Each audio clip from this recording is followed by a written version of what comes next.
Welcome back to the discussion Cybersecurity Compliance and Risk Management, sponsored by HID Global on Federal News Network. My guest today is Yves Massard, Product Marketing Director for Identity Access Management Solutions at HID Global. I'm your moderator, John Thomas Flynn. Yves, before we took a break, we were talking about mobility and how that added to the complexity of the issue of compliance with security, et cetera, et cetera. Let's move along to access controls. I know that the federal government has taken the lead on this. What are some of the similar levels of maturity that state and local governments are adopting, similar to what the federal government's done?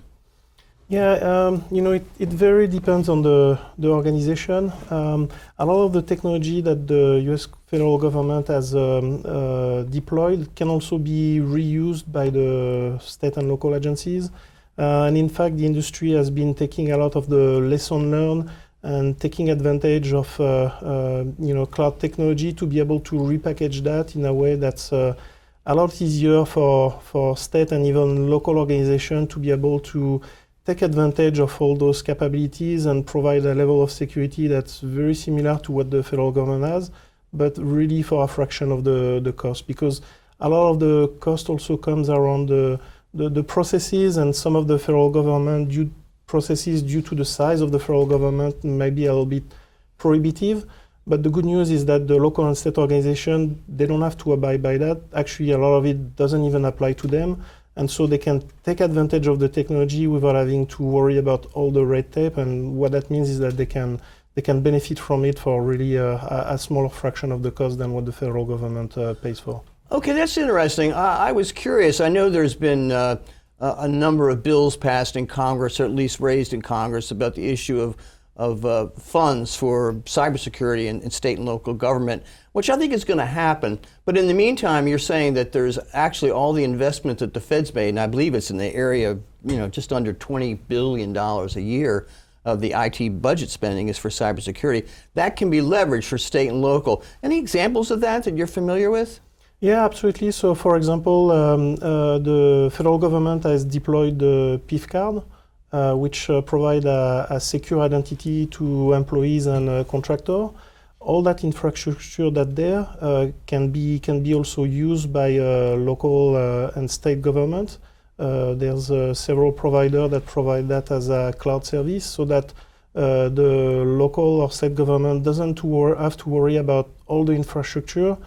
They can just connect that to their infrastructure, and they can leverage that secure identity immediately. Essentially, they might not get some of the federation with the federal government if they don't want to spend too much, but they can go all the way to, if they want, having that federation in terms of that secure identity being recognized by the federal government. But if they're just deploying internally, they can just deploy that infrastructure for them and immediately shore up their cybersecurity compared to many are still using username password, right? Mm-hmm. So that's actually a huge break from where they are today. Yeah, and it's interesting because we always talk about the state and local government.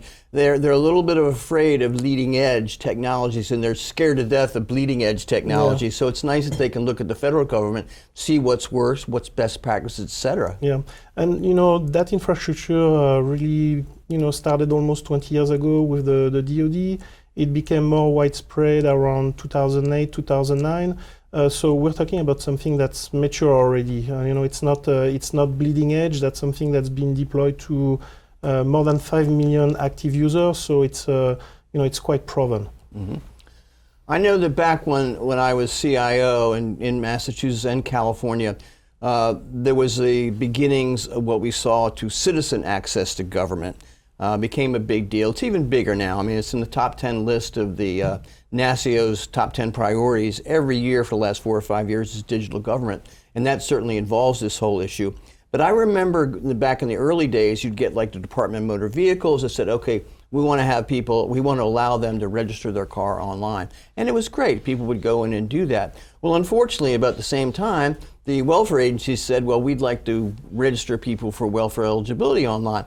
So that went all the way down the list with agency after agency developing their own protocols. That's a big mess. How does this get straightened out? Yeah, so actually the industry also has changed a lot in that area, and there's open standards that are out there that lets application connect to an identity provider, so that you can set up one identity provider that multiple application, the DMV, the state franchise board, name it, can then connect to that. And so instead of each of those agencies or department having to build up their IAM for citizen, they can rely instead on federation and having that centralized at the state level, could be even across states, depending on what all those organizations, they want to work together or that'll not. Be right? the day. But yes. still, it can be a stretch goal. Let's yes, put it that way. That's right. Yeah. Yeah, I mean, it makes a lot of sense, because I've always said, why are there 50 Department of Motor Vehicle applications around the country struggling? Let's take a really good one and use it from multiple states. So I know that there's been a big push lately for identity and access management initiatives in state and local government. Speaking of NASCIO's top 10, it was in NASCIO's top 10 last year. So how do you see what's the latest and best practices in terms of states that are actually looking to an enterprise IAM solution? Yeah, so the latest is Zero Trust. It's something that started a few years back and is really starting to gain steam. A lot of it is also around what's changing in the market. So over the last 10 years, mobility has really exploded, and also cloud application has really exploded. What that means for IT organization is that the old approach of moats, firewall that's protecting you, and then once you're inside, you have access to your application. Well, that doesn't work anymore, because your application might be outside your network, it might be a cloud apps. And your user might also be outside your network. They might be on a mobile device, traveling for wherever they need to go. Or they might be working from home, as we said earlier, because of the coronavirus. Maybe they need to telework, right? Mm-hmm. And so the idea with Zero Trust is going away from having that castle type of approach with the firewall, and instead making sure that every point that you're accessing something, whether it's data or application, that you make sure that this is the right person that's accessing that. So that's a big change in terms of the IAM space. It's been up and coming for quite a few years, and it's really gaining steam. Yeah. Let's take a little break right now. My guest today is Yves Massard, Product Marketing Director for Identity and Access Management Solutions at HID Global. I'm your moderator, John Thomas Flynn, on the discussion of cybersecurity, compliance, and risk management, sponsored by HID Global on Federal News Network.